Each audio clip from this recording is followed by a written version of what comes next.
പത്തനംതിട്ട ജില്ലയുടെ പടിഞ്ഞാറൻ മേഖലകളിൽ പക്ഷിപ്പനി ബാധിച്ച് ചത്ത താറാവുകളെ യാതൊരു സുരക്ഷാ സംവിധാനവുമില്ലാതെ നാട്ടുകാർ തന്നെ കത്തിക്കുന്നു.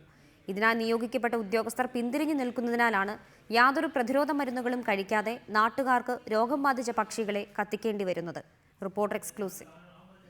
സുരക്ഷാ സംവിധാനങ്ങൾ നൽകുന്നില്ല എന്ന ന്യായം പറഞ്ഞാണ് പത്തനംതിട്ടയിലെ രോഗബാധിത മേഖലകളിൽ നടക്കുന്ന പ്രതിരോധ പ്രവർത്തനങ്ങളിൽ നിന്ന് ഉദ്യോഗസ്ഥർ വിട്ടുനിൽക്കുന്നത്.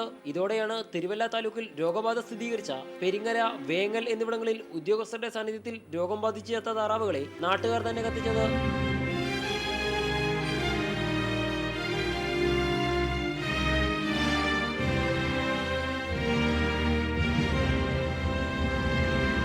താറാവുകളെ കത്തിച്ചവരാരും രോഗപ്രതിരോധ പ്രവർത്തനങ്ങൾ നടത്തും മുമ്പ് കഴിക്കേണ്ട പ്രതിരോധ മരുന്ന് കഴിച്ചിരുന്നില്ല.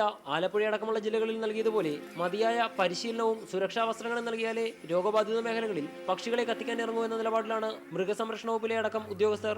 പത്തനംതിട്ടയിൽ വെറ്റിനറി ഡോക്ടർമാർക്ക് മാത്രമാണ് പരിശീലനം നൽകിയിട്ടുള്ളത്. മാത്രമല്ല 10 സ്ക്വാഡുകൾ പ്രവർത്തിക്കുമെന്ന് മന്ത്രിതല യോഗത്തിൽ തീരുമാനമെടുത്തെങ്കിലും എത്തിയത് 2 സ്ക്വാഡുകൾ മാത്രമാണ്. എങ്കിലും നാട്ടുകാരെ കൊണ്ട് രോഗം ബാധിച്ച് ചത്ത പക്ഷികളെ കത്തിച്ച ഉദ്യോഗസ്ഥ നടപടി മനുഷ്യരിലേക്ക് രോഗം പടരാൻ പോലും കാരണമാക്കും. S Shyamkumar, reporter, Pathanamthitta.